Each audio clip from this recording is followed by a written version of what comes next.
1 year ago today, the 2024 presidential campaign was turned upside down. It seems like a lot more than a year. When President Biden announced that he was ending his reelection bid and endorsing his Vice President Kamala Harris after weeks of questions and speculations following his disastrous performance in his June debate with President Trump. Harris, of course, went on to lose to President Trump. Now the Democratic Party is conducting an after-action report on why they fell short in November. But according to the New York Times, that audit is not expected to address President Biden's decision to run in the first place, the timing of his decision to drop out, or key decisions made by the Harris campaign.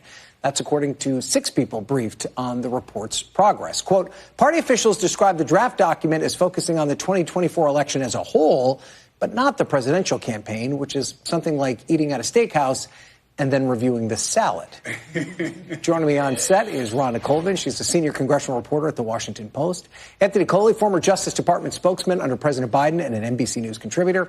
And Rob Bluey, the president and executive editor of the Daily Signal. So, Rhonda, I mean, it's hard not to roll your eyes when you see that the Democratic Party is going to conduct an audit that doesn't address kind of all the big things that we all have questions about. Why Biden stayed in so long, how the Harris campaign ran itself, and the decision to drop itself out. Is this a serious accounting of what went wrong?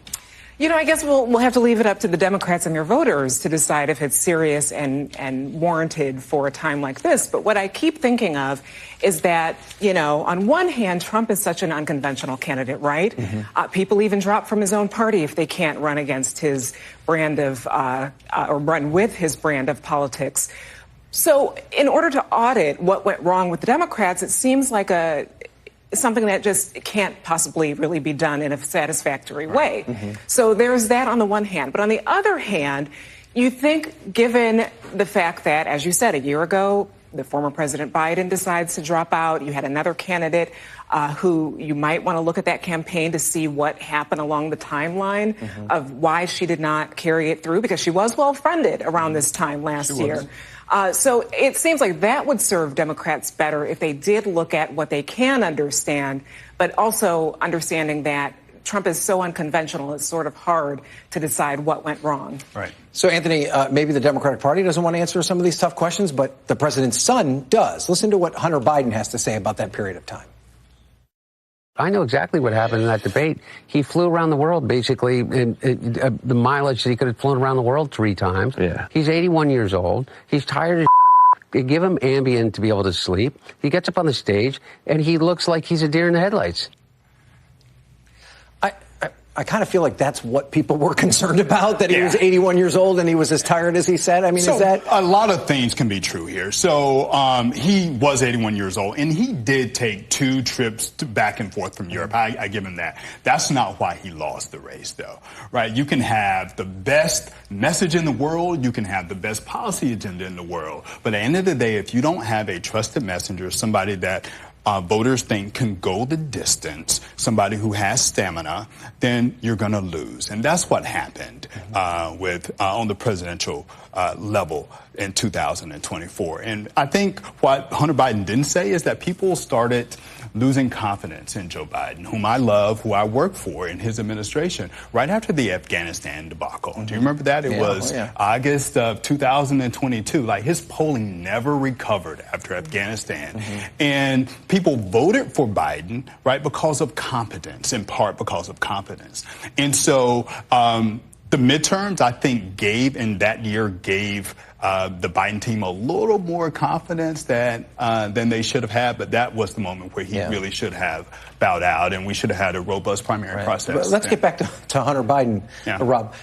I have to imagine a conservative sees him talking and talking the way he's talking and thinking this is like manna from heaven. Like, why has he re-entered this conversation? Democrats have to be just part of them want to say just go away, right? Sure, absolutely. And you're seeing conservatives, including Speaker Johnson and others, really taking advantage of today's anniversary of Biden dropping out and putting out videos and saying, look at what Democrats hid from the American people over the course of the years that he was president. But Ryan, going back to what Hunter Biden said and what the Democrats are doing with their audit, I think it ultimately comes down, the American people were facing an affordability crisis during Biden's presidency. The cost of living had gone up. They couldn't afford gas, groceries, and rent. These were the things that they were voting on. And this is, I think, why they rejected Biden and the policies that his administration was pursuing. They went on a spending spree in Washington, D.C. that led to historic levels of inflation in this country. And they said, we want to put in place somebody like Donald Trump who we think can bring back some common sense.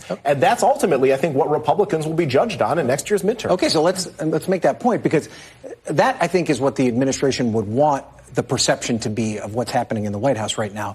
But you take a look at what Republicans are doing. Every chance they get, they're trying to bring up the past, right? They are talking about Joe Biden. They're investigating his use of an auto pen. They're now talking about Hillary Clinton's emails again with a release from the Judiciary Committee. Do voters really care about Joe Biden? Do they care about this release that Tulsi Gabbard has had about another investigation of the Russia investigation? Is that what voters care about? Especially when you talk about the reason they won in 2020 was that focus on these kitchen table issues. I think Republicans do care about holding those accountable who may have taken actions that they deem were never really punished for those particular things. But I do think that at the end of the day, yes, I mean, when you're casting a vote for somebody, you're probably not looking backward. You're looking to the future, and you're looking to see, who am I going to be better off? Are my personal finances going to be better under a Republican or a Democrat? And as we see from polling, Democrats are not performing particularly well in the generic ballot right now compared to previous midterm cycles. And so I ultimately think that Republicans need to get out there and sell what's in the one big beautiful bill. And if they're not effective at doing that, then they will be in some trouble.